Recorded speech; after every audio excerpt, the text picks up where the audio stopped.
Alors, pour que l'on comprenne bien de quoi il s'agit, de quoi on parle, un enfant soldat, comment le définissez-vous? Bon, c'est un enfant tout simplement qui est enrôlé dans un groupe armé, ou malheureusement une force armée aussi, et qui est obligé de jouer un rôle, soit directement dans le conflit ou un rôle plutôt de soutien. C'est un enfant qui a quel âge? Ça peut être à tout âge, à tous les âges. Un enfant est défini par la Convention des droits des enfants comme moins de 18 ans. Mais malheureusement, il y a des enfants aussi jeunes que 5 ou 6 ans qui ont été enrôlés. Andrew Brooks, quand j'entends enfant soldat, je pense personnellement au Liberia, son histoire tragique dans les années 90, ses milices contre le président Taylor. J'ai en tête ces images d'enfants aux pupilles totalement dilatées par la drogue. Aujourd'hui, est-ce que de telles situations existent encore? Et si oui, où se trouvent-elles? Où sont répartis ces 300 000 enfants soldats dont on parle aujourd'hui? Ils sont partout dans le monde. Il y a des cas spécifiques, des contextes. Je me souviens aussi de Liberia, j'ai travaillé là-bas, à côté en Sierra Leone aussi.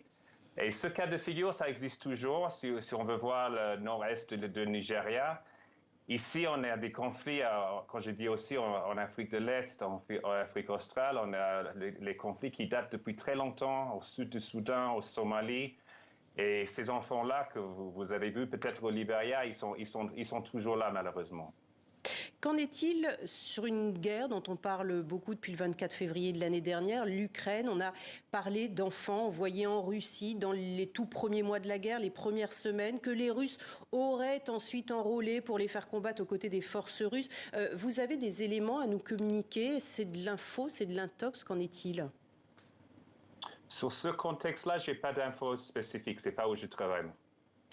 Bien évidemment, puisque vous êtes en charge de l'Afrique de l'Est et australe pour l'UNICEF, c'est vrai que la question paraît peut-être déplacée. Alors, sur votre situation, on va parler effectivement de votre terrain d'action. Quelles sont les situations les plus compliquées que vous gérez? Pour l'instant, on a deux cas de figure, comme j'ai dit, au sud du Soudan et au Somalie. Depuis 2017, on avait plutôt une trajectoire positive en sud du Soudan. Le nombre d'enfants qu'on a chiffrés, qui ont été enrôlés, ça a diminué. Mais au Somalie, malheureusement, c'est le pays le plus affecté du monde maintenant. On a plus de violations en Somalie que n'importe où dans le monde.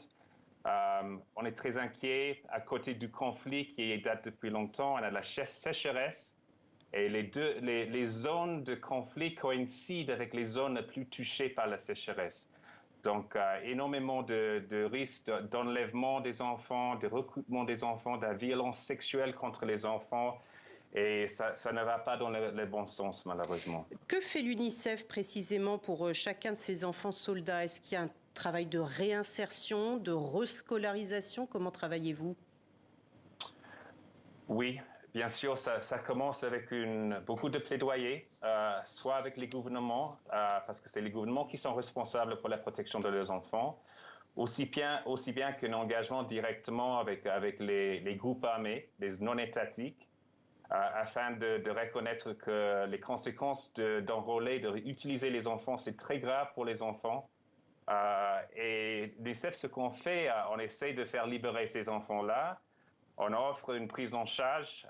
On essaie aussi rapidement que possible de réunifier les enfants avec leurs familles. Ce n'est pas toujours possible parce que les familles sont inaccessibles peut-être, ou ils se trouvent toujours dans les zones d'insécurité. Mais il y a tout un travail de récupération psychologique, de réintégration. Souvent, les enfants rentrent dans les zones qui sont presque pas de service, pas de l'école, pas de système de santé. Donc, il y a tout un accompagnement, aussi bien au niveau communautaire qu'avec les enfants eux-mêmes.